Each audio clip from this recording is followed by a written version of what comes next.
Certains des meilleurs exercices pour construire de la force et du muscle peuvent aussi laisser tes épaules douloureuses.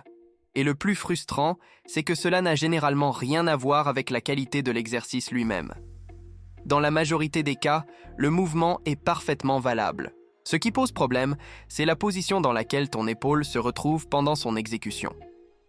Nous allons donc examiner 5 exercices qui provoquent fréquemment des douleurs à l'épaule, comprendre précisément pourquoi chacun d'eux le fait, et identifier les ajustements concrets qui te permettront de les conserver dans ton programme plutôt que de les abandonner. Une précision nécessaire.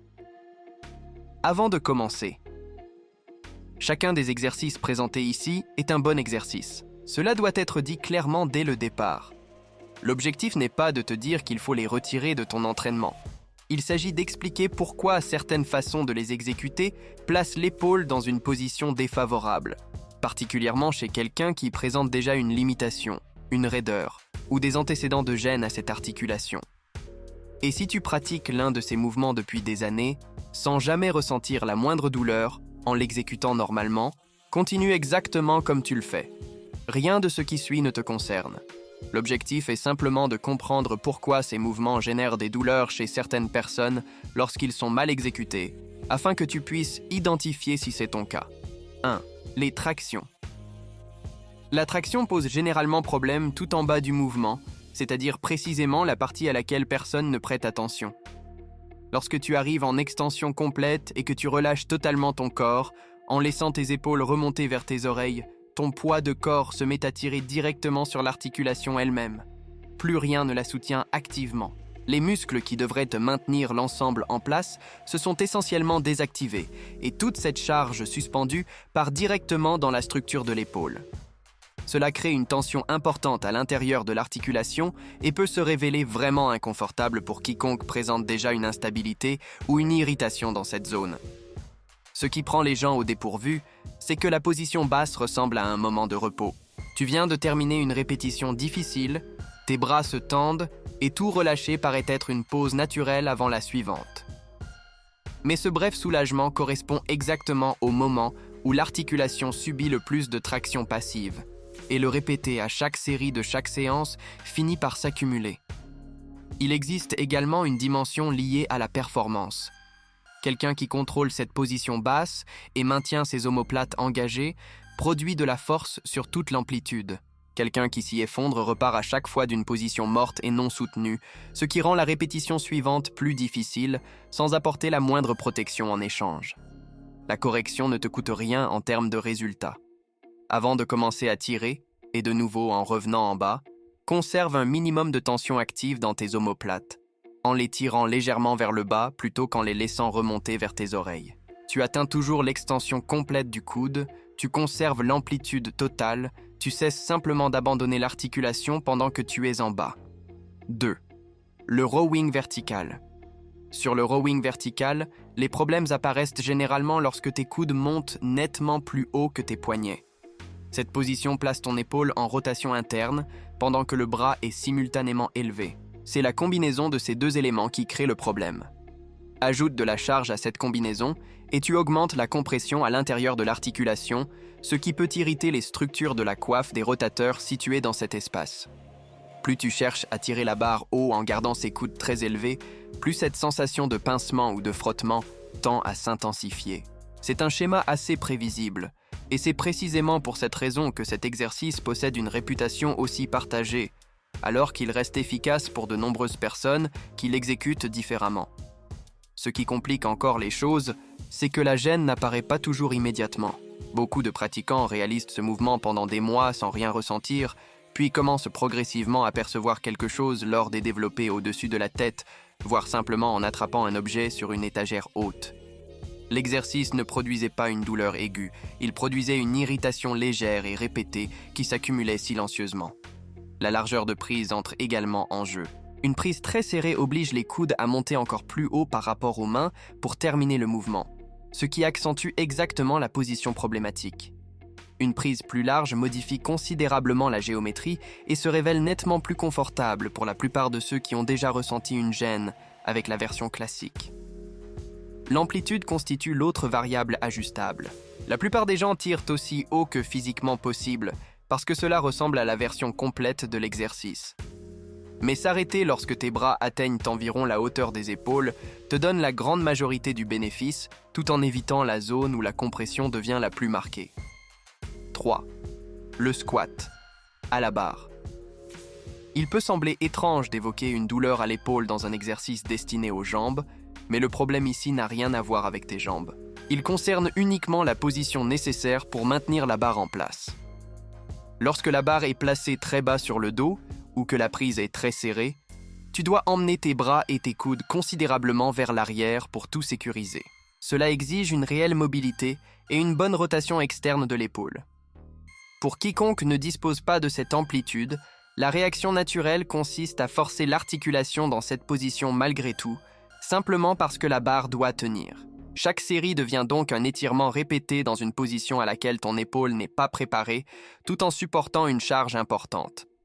C'est l'une des sources d'irritation de l'épaule les plus négligées en salle, principalement parce que personne ne s'attend à ce qu'un jour de jambe soit responsable. Certains passent des semaines à chercher quel mouvement de poussée cause leur gêne, alors que la véritable origine se trouve dans les 2 minutes passées, sous une barre 3 fois par semaine, bras contraints dans une position qu'ils ne peuvent pas atteindre confortablement.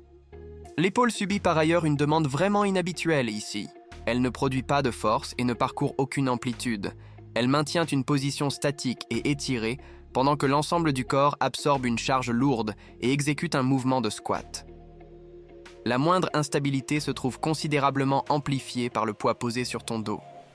Élargir légèrement ta prise, ajuster la hauteur de la barre sur ton dos ou même utiliser une machine guidée peut rendre le mouvement bien plus stable et confortable pour certaines personnes, sans rien changer au travail réalisé par tes jambes. Le squat à la barre de sécurité, si ta salle en possède une, élimine complètement le problème en te permettant de tenir des poignets devant toi plutôt que de tendre les bras derrière. Et il n'y a absolument aucune honte à l'utiliser. Tes quadriceps ignorent totalement la forme de la barre. Si ce type de contenu t'aide déjà, pense à liker la vidéo et à t'abonner à la chaîne. Cela aide énormément la chaîne à continuer à proposer ce type de contenu. 4. Le développé couché. Le développé couché provoque principalement une gêne lorsque tes coudes sont complètement écartés sur les côtés. Voici ce qui se passe dans cette position. À mesure que la barre descend, ton bras passe derrière la ligne de ton buste, ce qui place l'épaule simultanément en extension et en rotation interne. Cette combinaison augmente le stress sur l'avant de l'épaule, sur la coiffe des rotateurs et sur le tendon du biceps qui traverse cette région. Cela concentre une demande considérable sur des structures qui ne sont pas conçues pour l'absorber de manière répétée sous charge. Un second problème vient aggraver le premier. Lorsque tu perds la position de tes omoplates et que tu laisses tes épaules avancer pendant le mouvement, tu supprimes la base stable sur laquelle tout le développé devrait reposer. Sans cette base, l'articulation absorbe des forces qu'elle n'a jamais été conçue pour gérer seule, et plus la charge est lourde, plus les conséquences deviennent importantes. Ce qui rend le développé couché particulièrement digne d'attention, c'est le volume considérable que la plupart des gens y accumulent. Il s'agit souvent du mouvement le plus lourd du haut du corps dans un programme, réalisé chaque semaine pendant des années.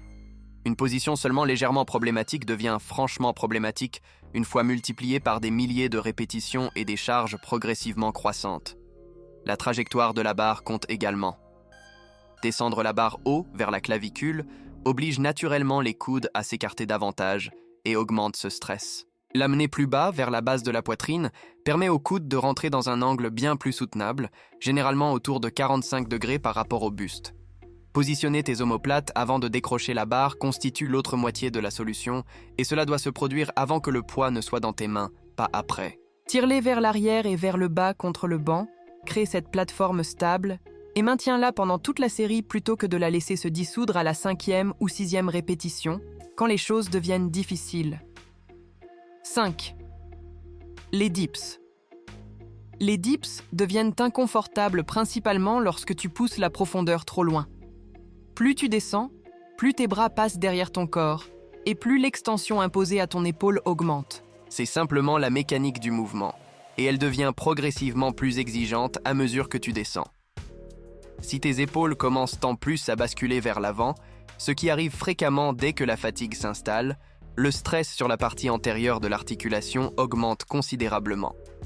La difficulté avec les dips, c'est que la position la plus basse donne souvent une sensation productive pendant qu'on s'y trouve. On ressent un étirement puissant à travers la poitrine et les épaules, et l'étirement est généralement associé à un entraînement efficace.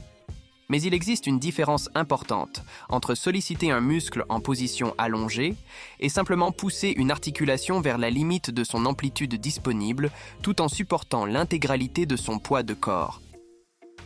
Le poids de corps rend d'ailleurs cet exercice moins ajustable que la plupart des autres. Sur un mouvement à la barre, tu peux simplement réduire la charge. Ici, la charge est fixée par ce que tu pèses, ce qui signifie que la profondeur devient la principale variable que tu contrôles. Quelqu'un de nettement plus lourd subit un stress substantiellement plus important en position basse qu'une personne plus légère exécutant un mouvement identique. Voici le point essentiel à comprendre. Rien n'oblige à descendre aussi profondément que physiquement possible à chaque répétition. C'est une habitude que les gens adoptent sans jamais se demander si elle produit réellement de meilleurs résultats. Un repère pratique consiste à s'arrêter lorsque tes bras atteignent approximativement la parallèle au sol. Pour la plupart des gens, cela capture toute l'amplitude productive sans s'aventurer dans la zone où l'avant de l'épaule commence à absorber ce qu'il ne devrait pas. Contrôler ta profondeur, garder la poitrine ouverte et empêcher tes épaules d'avancer peut rendre ce mouvement radicalement plus confortable sans sacrifier l'efficacité qui t'avait poussé à l'intégrer au départ. En observant ces 5 exercices ensemble, un schéma clair se dégage. Dans chaque cas, l'épaule se retrouve dans une position combinant extension, rotation interne ou perte complète de stabilité, puis une charge vient s'appliquer par-dessus. C'est le fil conducteur. Pas les exercices eux-mêmes, mais les positions. Et une fois que tu reconnais ce schéma, tu n'as plus besoin d'aucune liste, parce que tu peux évaluer n'importe quel mouvement de ton programme avec la même question. Où se situe mon épaule pendant la partie la plus difficile de cet exercice ? Et est-ce que quelque chose la soutient activement à cet endroit ? Cela signifie que la solution est rarement l'élimination, c'est l'ajustement. Contrôle le bas de tes tractions au lieu de te suspendre passivement. Garde tes coudes plus bas sur le rowing vertical.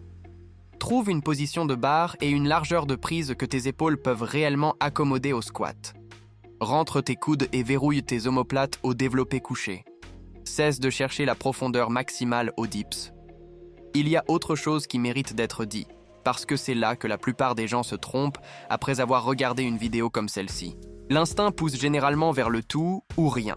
Soit tu continues à forcer malgré la gêne en te répétant que c'est normal, soit tu élimines complètement l'exercice et tu construis ton entraînement autour de l'évitement.